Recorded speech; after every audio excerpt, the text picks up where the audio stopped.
Welcome to my YouTube channel study with Yashwant. ಇದು reported ಸ್ಪೀಚ್ನ class 3ನ ವಿಡಿಯೋ ಆಗಿರುತ್ತೆ.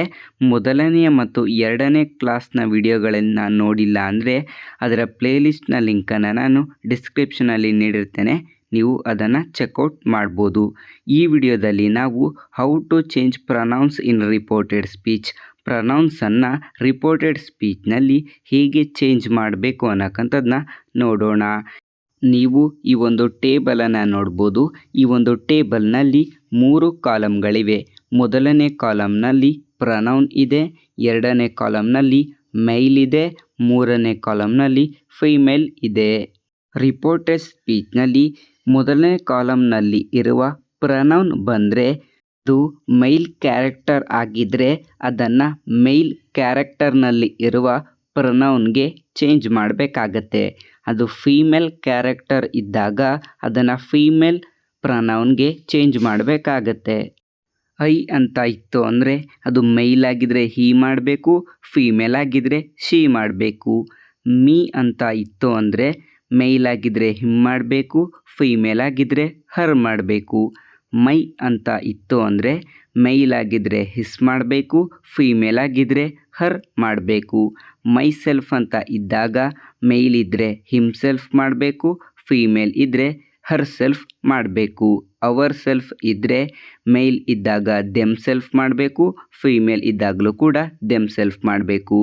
ಇಲ್ಲಿ ಯು ಬಂದಾಗ ಮೇಲ್ ಕ್ಯಾರೆಕ್ಟರ್ನಲ್ಲಿ ಹಿ ಮತ್ತು ಹಿಮ್ ಅಂತ ಬಳಸಬೇಕು, ಫೀಮೇಲ್ ಕ್ಯಾರೆಕ್ಟರ್ನಲ್ಲಿ ಹಿ ಮತ್ತು ಹರ್ ಅಂತ ಬಳಸಬೇಕು.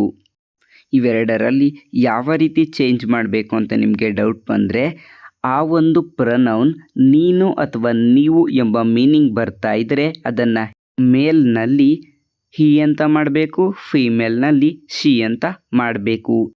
ಯು ಅನ್ನೋ ವರ್ಡ್ ನಿನಗೆ ಎಂಬ ಮೀನಿಂಗ್ ಬಂದರೆ ಮೇಲ್ ಆಗಿದ್ದರೆ ಹಿಮ್ ಅಂತ ಚೇಂಜ್ ಮಾಡಬೇಕು, ಫೀಮೇಲ್ ಆಗಿದ್ದರೆ ಹರ್ ಅಂತ ಚೇಂಜ್ ಮಾಡಬೇಕು. ಯುವರ್ ಅಂತ ಇತ್ತು ಅಂದರೆ ಮೇಲ್ ಆಗಿದ್ದರೆ ಹಿಸ್ ಅಂತ ಚೇಂಜ್ ಮಾಡಬೇಕು, ಫೀಮೇಲ್ ಆಗಿದ್ದರೆ ಹರ್ ಅಂತ ಚೇಂಜ್ ಮಾಡಬೇಕು. ವಿ ಅಂತ ಇತ್ತು ಅಂದರೆ ಮೇಲ್ ಆಗಿದ್ದರೆ ದೇ ಮಾಡಬೇಕು, ಫೀಮೇಲ್ ಆಗಿದ್ದರೂ ಕೂಡ ದೇ ಮಾಡಬೇಕು. ಅಸ್ ಅಂತ ಇತ್ತು ಅಂದರೆ ಬೋತ್ ಮೇಲ್ ಆ್ಯಂಡ್ ಫೀಮೇಲಲ್ಲೂ ಕೂಡ ದೆಮ್ ಅಂತ ಚೇಂಜ್ ಮಾಡಬೇಕು. ಅವರ್ ಅಂತ ಇತ್ತು ಅಂದರೆ ಬೋತ್ ಮೇಲ್ ಆ್ಯಂಡ್ ಫೀಮೇಲಲ್ಲೂ ಕೂಡ ದೇರ್ ಅಂತಲೇ ಚೇಂಜ್ ಮಾಡಬೇಕು. ದೀಸ್ ಅಂತ ಇತ್ತು ಅಂದರೆ ಬೋತ್ ಮೇಲ್ ಆ್ಯಂಡ್ ಫೀಮೇಲಲ್ಲೂ ಕೂಡ ದಟ್ ಅಂತ ಚೇಂಜ್ ಮಾಡಬೇಕು. ದೀಸ್ ಅಂತ ಇತ್ತು ಅಂದರೆ ಮೇಲ್ ಆ್ಯಂಡ್ ಫೀಮೇಲ್ ಎರಡರಲ್ಲೂ ಕೂಡ ದೋಸ್ ಅಂತ ಚೇಂಜ್ ಮಾಡಬೇಕು. ದಟ್ ಮತ್ತು ದೋಸ್ ಎಂಬ ಪ್ರನೌನ್ಗಳು ಇದ್ದಾಗ ರಿಪೋರ್ಟೆಡ್ ಸ್ಪೀಚ್ನಲ್ಲಿ ಸೇಮ್ ದಟ್ ಅಂತಲೇ ಬರಿಬೇಕು, ದೋಸ್ ಇದ್ದರೆ ದೋಸ್ ಅಂತಲೇ ಬರಿಬೇಕು. ನಿಮಗೆ ರಿಪೋರ್ಟೆಡ್ ಸ್ಪೀಚ್ನಲ್ಲಿ ಹೇಗೆ ಪ್ರನೌನನ್ನು ಮೇಲ್ ಇದ್ದಾಗ ಮತ್ತು ಫೀಮೇಲ್ ಇದ್ದಾಗ ಚೇಂಜ್ ಮಾಡಬೇಕು ಅಂತ ಗೊತ್ತಾಯಿತು ಅಂತ ಅಂದ್ಕೊಳ್ತೀನಿ. ಈ ವಿಡಿಯೋ ನಿಮಗೆ ಯೂಸ್ಫುಲ್ ಆಗಿದ್ದರೆ ಈ ಒಂದು ವಿಡಿಯೋಗೆ ಲೈಕ್ ಮಾಡಿ, ಈ ವಿಡಿಯೋವನ್ನು ನಿಮ್ಮ ಫ್ರೆಂಡ್ಸ್ಗಳೊಂದಿಗೆ ಶೇರ್ ಮಾಡಿ, ನಿಮ್ಮ ಡೌಟ್ಗಳನ್ನು ಕಮೆಂಟ್ ಸೆಕ್ಷನಲ್ಲಿ ಕಮೆಂಟ್ ಮಾಡಿ.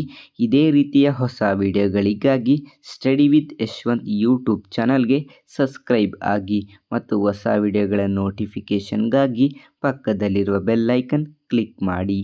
ನಾನು ಇನ್ಸ್ಟಾಗ್ರಾಮ್ ಮತ್ತು ಎಕ್ಸ್ ಟ್ವಿಟರ್ನಲ್ಲೂ ಇದ್ದೇನೆ, ಅಲ್ಲೂ ಕೂಡ ಫಾಲೋ ಮಾಡ್ಬೋದು.